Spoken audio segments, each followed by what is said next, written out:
Abdurrahman ibn Auf radhiyallahu anhu itu pernah kedatangan keuntungan 1 peti emas. Dan tidak pernah dia untung sebanyak itu sebelumnya. Dia gelisah, nggak bisa tidur.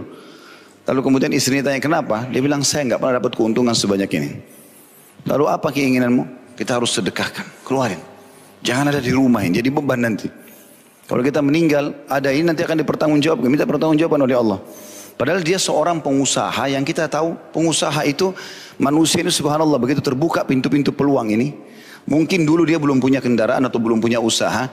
Dia niat kalau sudah punya usaha kecil dia sudah cukup. Padahal sebenarnya tidak seperti itu manusia. Mereka punya sifat tamak. Nanti kalau sudah punya usaha kecil pengen usaha lebih besar. Punya mobil 1 pengen punya mobil 2. Punya rumah kecil pengen rumah besar. Dan memang itu Nabi SAW bilang. Manusia tidak akan pernah puas sampai tanah kuburan masuk ke dalam mulutnya.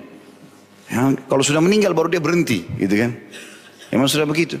Tapi orang kalau menghubungkan antara kekayaan harta dengan kekayaan jiwa ini seperti contoh Abdurrahman, lalu dia sedekahkan semuanya tidak terkecuali. Setelah sedekah habis semalam suntuk begadang sama istrinya, dia mengatakan alhamdulillah, saya sekarang tidak ada beban, gitu kan? Ternyata besok karena dia sedekah itu dapat 2 peti.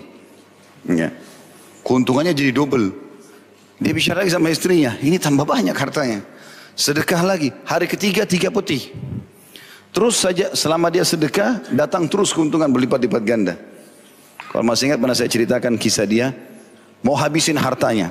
Takut hisapnya berat hari kiamat karena terlalu banyak. Dia udah gak bisa hitung lagi hartanya radhiyallahu anhu. Sampai kata Nabi SAW, kalau Abdurrahman genggam tanah, lalu dia jual laku. Karena cerdasnya dalam berdagang gitu. Dia genggam tanah, dia bisa jual tanah itu. Gitu kan.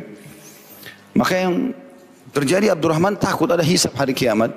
Dia mau habisin hartanya. Tapi dia mau hubungkan antara mengeluarkan harta itu dengan membantu orang supaya tidak sia-sia. Bukan hanya sekedar buang begitu saja. Kayak orang misalnya bakar uangnya atau pakai foya-foya pada hal yang haram. Enggak. Dia cari siapa orang muslim di Madinah yang hasil panen kurmanya jelek. Cari keliling dapat satu kebun kurma besar. Semua hasil satu kebun jelek. Dibeli sama dia. Mau jual berapa?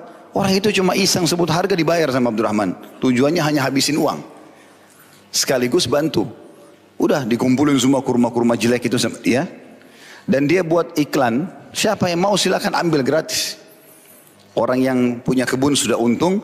Sekarang kurma ditumpuk sama dia. Jadi hartanya sekarang berubah jadi kurma. Siapa yang mau ambil gratis silakan.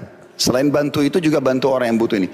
Rupanya karena kurmanya kurang bagus. Orang gak ada yang mau ambil. Walaupun dia mau sedekahkan. Abdurrahman tenang saja karena dia sudah selesaikan hartanya. Rupanya di Yaman tersebar penyakit. Dengan hikmah Allah SWT. Dan penyakit itu hanya bisa diobati dengan kurma jelek.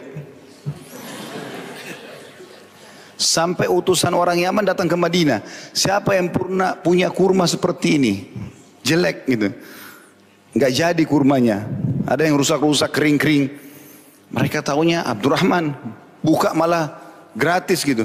Orang-orang ini bilang, enggak, kita enggak mau gratis. Mau bayar. Maka mereka membeli dari Abdurrahman, untung lagi. Double dari uang yang dia keluarkan. Maka Abdurrahman senyum mengatakan, apa boleh buat sudah. Berarti memang sudah harus begini. Gitu.